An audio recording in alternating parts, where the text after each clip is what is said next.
नमस्कार दोस्तों, सनातनी टेल्स बाय राज में आप सभी का स्वागत है। भागवत कथा सुनने से मिली प्रेत योनि से मुक्ति।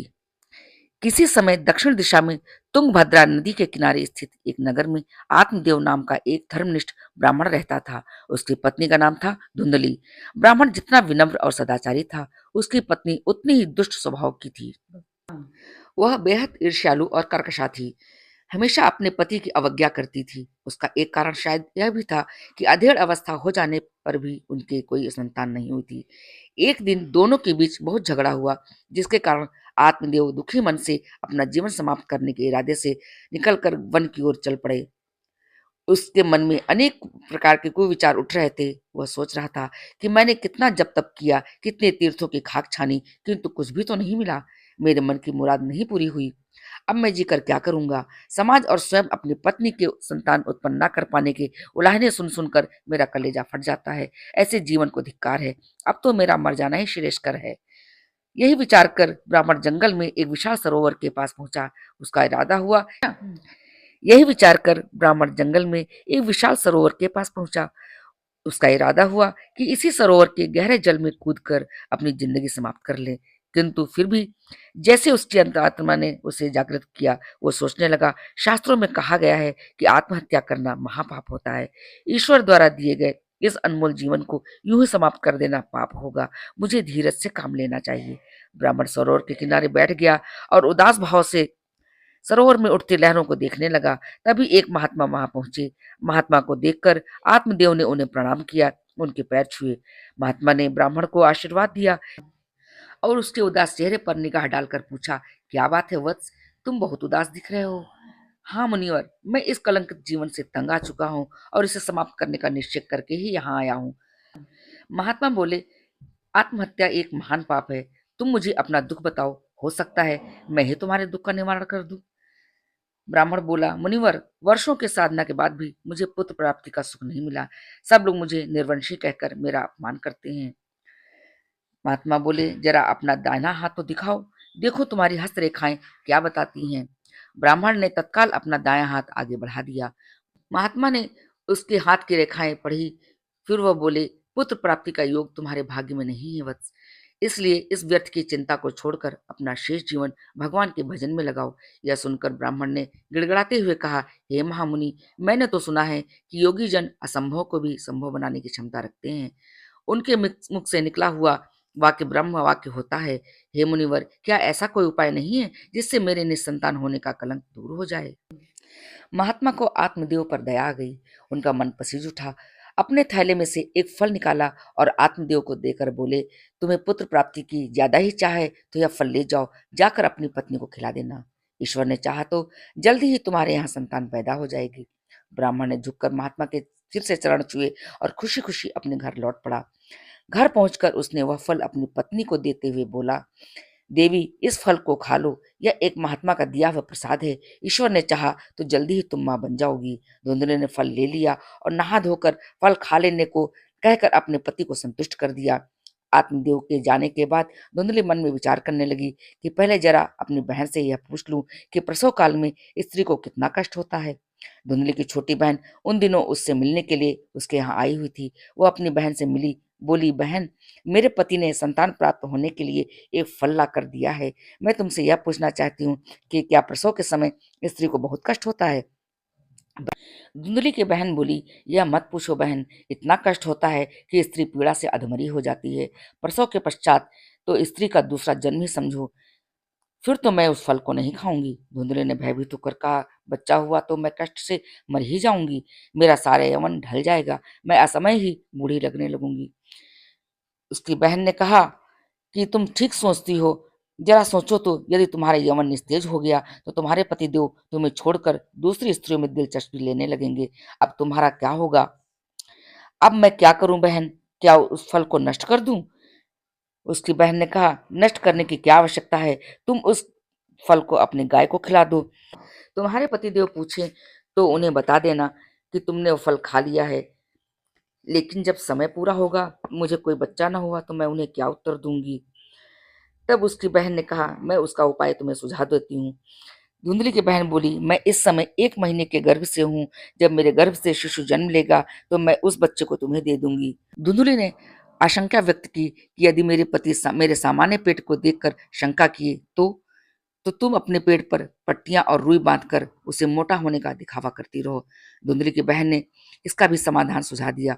उचित समय पर जब मेरा बच्चा हो जाएगा तो उसे लेकर प्रचारित कर देना कि यह बच्चा मेरे पेट से ही पैदा हुआ है। बहन की बात सुनकर धुंधली ने वह फल उसी दिन अपनी गाय को खिला दिया और अपनी बहन को निकट के एक मकान में ठहरा दिया। फिर निर्धारित समय पर जब उसकी बहन को बालक पैदा हो गया तो उस बालक को अपने पास बिस्तर पर लिटा लिया और आत्मदेव को कह दिया कि उसे पुत्र पैदा हुआ है। पुत्र प्राप्ति का समाचार सुनकर ब्राह्मण बहुत खुश हुए। उसने गरीबों और ब्राह्मणों को बहुत सा दान दिया और नगरवासियों को एक बहुत बड़ा भोज दिया। आत्मदेव ने अपने उस पुत्र का नाम रखा धुंधुकारी। कुछ दिन पश्चात ब्राह्मण की गाय को भी एक पुत्र पैदा हुआ। उस बालक की विशेषता यह थी कि उसके कान तो गाय जैसे थे, शेष सारा शरीर मानव जैसा था। आत्मदेव ने उस बालक का नाम रखा गोकर्ण। आत्मदेव अपने पुत्र की भांति ही उस बालक की परवरिश भी करने लगे। धुंधुली की बहन आत्मदेव की अनुपस्थिति में चोरी छिपे उसके घर जाती और धुंधकारी को दूध पिलाती। धुंधकारी ज्यों-ज्यों बड़ा होता गया, उसकी आदतें बिगड़ती गईं। माँ के लाड़ प्यार में पलकर वो बहुत ही ढीठ व जिद्दी होता चला गया। कभी किसी बच्चे को पीट देता, तो कभी किसी के पशुओं को खो लाता। पड़ोसी शिकायत करने पहुंचते, तो धुंधली उनके नुकसान की भरपाई कर देती। दूसरी ओर गोकर्ण नियमित रूप से पाठशाला जाता और खूब मन लगाकर पढ़ता।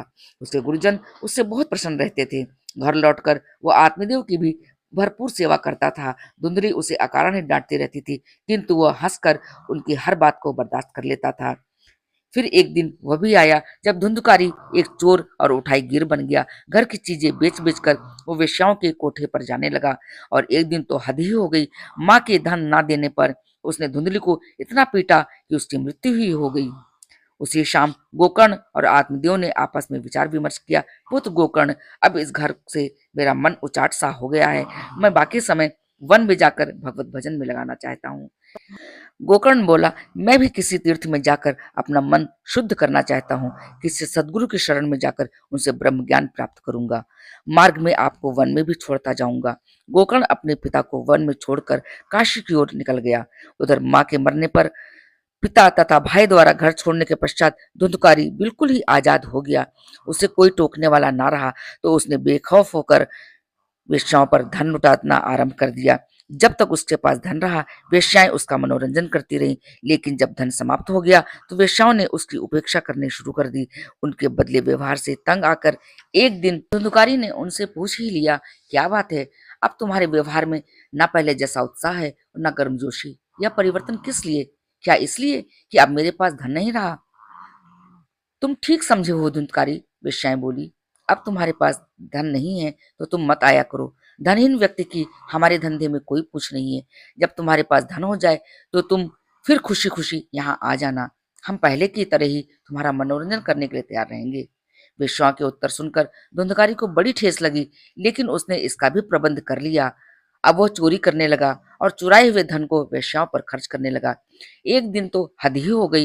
वो 4-5 वेश्याओं को अपने घर ले आया।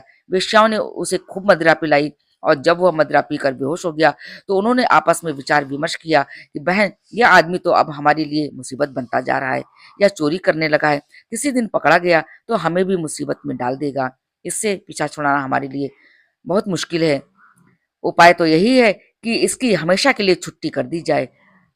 इस समय यह बेहोश है, इसका गला दबाकर मार डालो। इसकी लाश इसी के घर के आंगन में गाड़ दो। किसी को खबर ना लगेगी। इससे हमेशा के लिए हमें छुटकारा भी मिल जाएगा। वेश्याओं ने गला दबाकर धुंधकारी को मार डाला और एक गहरा गड्ढा खोदकर आंगन में ही उसके शव को गाड़ दिया। फिर वे उसके घर से जो भी मूल्यवान सामान मिला उसे लेकर चंपत हो गईं। धुंधकारी मरकर भयानक प्रेत बन गया और उसी मकान में रहकर विचरण करने लगा। वेश्याओं ने प्रचारित कर दिया कि धुंधकारी व्यापार करने के लिए विदेश चला गया है। सभी ने उनकी बात पर विश्वास कर लिया। वैसे भी उस जैसे दुराचारी का कोई मित्र या सगा संबंधी तो था ही नहीं जो उसके लिए चिंता करता। पड़ोसियों को तो उसके जाने से उल्टे राहत ही मिली। कुछ दिन पश्चात काशी से अपनी शिक्षा पूरी कर गोकर्ण घर लौटा तो रात में जब वो सो रहा था तो घर में अनेक प्रकार के उपद्रव होने लगे। उसे महसूस होने लगा जैसे घर में कोई प्रेत घुस आया है। तो कभी कुत्ते की तरह से जोर-जोर से रो रहा था, कभी हाथी जैसी सिंघाड़े निकाल रहा था। यह देखकर अपने बिस्तर से गोकर्ण उठ बैठा। उसने देखा उसके कुछ ही फासले पर एक महाभयानक प्रेत बैठा हुआ है और उसकी दृष्टि गोकर्ण पर ही टिकी हुई है। गोकर्ण ने अपने कमंडल से जल लेकर मंत्र पढ़ा, उस पर छिड़का तो प्रेत कुछ शांत हुआ और एक ओर सिकुड़ कर बैठ गया। गोकर्ण ने उससे पूछा, तुम कौन हो भाई? इस प्रेत योनि में क्यों भटक रहे हो? इस पर प्रेत ने अपना परिचय दिया और गिड़गिड़ा कर कहा, मुझे इस प्रेत योनि से मुक्ति दिलाओ भैया, मैं बेहद कष्ट भोग रहा हूँ। मरकर भी मेरी आत्मा को शांति नहीं मिली। अब मैं और ज्यादा कष्ट सहन नहीं कर सकता। यह सुनकर गोकर्ण ने उसे आश्वासन दिया। गोकर्ण बोला, अब तुम्हें चिंता करने की कोई आवश्यकता नहीं है भैया, मैं कल ही गया जी चला जाऊंगा, वहां तुम्हारा पिंडदान कर दूंगा, जिससे तुम्हें प्रेत योनि से मुक्ति मिल जाएगी। अगले ही दिन गोकर्ण गया के लिए रवाना हो गया। वहां उसने विधिवत धुंधकारी का तर्पण किया और उसकी आत्मा की शांति के लिए ईश्वर से प्रार्थना की। जब वह घर वापस लौटा तो उसने पुनः धुंधकारी को प्रेत योनि में ही भटकते हुए पाया। इस पर गोकर्ण को बहुत आश्चर्य हुआ।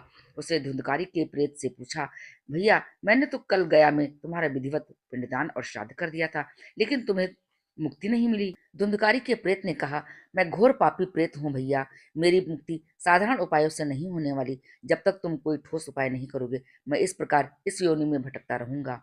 अगले ही दिन गोकर्ण ने अनेक विद्वानों और पंडितों से सलाह ली। उनसे धुंधकारी की मुक्ति का उपाय पूछा तो पंडितों ने कहा, गोकर्ण तुम सूर्य भगवान की आराधना करो, यदि वे तुम्हारी आराधना से प्रसन्न हो गए तो तुम्हारे भाई की मुक्ति का उपाय बता देंगे। अगले ही दिन से गोकर्ण ने सूर्यदेव की आराधना आरंभ कर दी। भगवान सूर्य उसकी आराधना से प्रसन्न हुए और उसके सामने प्रकट हो गए। कहा, मैं तुम्हारी पूजा आराधना से प्रसन्न हूँ, मांगो क्या वर मांगते हो वत्स। हे देव, यदि आप प्रसन्न हैं तो मेरे भाई की मुक्ति का उपाय बताइए, मुझे उसका कष्ट सहन नहीं हो पा रहा है। गोकर्ण ने बड़े ही विनीत स्वर में सूर्य भगवान से बोला, उसका तो एक ही उपाय है। यदि कोई सद्विचारों वाला प्रभु भक्त एक हफ्ते तक तुम्हारे भाई के प्रेत को श्रीमद् भागवत की कथा सुनाए और वह शांत होकर कथा का श्रवण कर ले तो उसे प्रेत योनि से मुक्ति मिल जाएगी। तब तो मैं स्वयं उसे हरि कथा सुनाऊंगा, लेकिन मेरी एक शंका यह भी है कि वह एक प्रेत है, साधारण मानवों की तरह तो मेरे सामने बैठकर कथा नहीं सुन सकता। सूर्यदेव बोले, उसका भी एक उपाय है। तुम कथा स्थल पर एक 7 गांठ वाला बांस गाड़ देना, प्रेत उस बांस की अंतिम गांठ पर सूक्ष्म रूप में आकर बैठ जाएगा। फिर ज्यों ज्यों कथा समाप्त होती जाएगी, बांस की गांठें चटक चटक कर फटती जाएंगी। अंतिम गांठ जैसे ही फटेगी, वह प्रेत इस योनि से मुक्ति पा जाएगा। गोकर्ण ने श्रीमद् भागवत की कथा का आयोजन किया। प्रेत 7 गांठ वाले बांस के ऊपरी सिरे पर आकर बैठ गया। ज्यों ज्यों कथा आगे बढ़ती गई, बांस की गांठें फटती गईं और जब 7वें दिन कथा का समापन हुआ तो अंतिम गांठ भी फट गई और उसमें से दिव्य पुरुष के रूप में धुंधकारी प्रकट हो गया। तभी एक दिव्य विमान स्वर्ग से वहां पहुंचा और देवदूतों ने धुंधकारी को उस विमान में बैठा लिया और उसे देवलोक ले गए। जो भी व्यक्ति श्रीमद् भागवत कथा का सच्चे मन से श्रवण करता है, उसे अंततः स्वर्ग में स्थान मिलता है। ये कहानी अगर आपको अच्छी लगी हो तो मेरे चैनल को लाइक करें, सब्सक्राइब करें। जय श्री कृष्णा, जय श्री कृष्णा।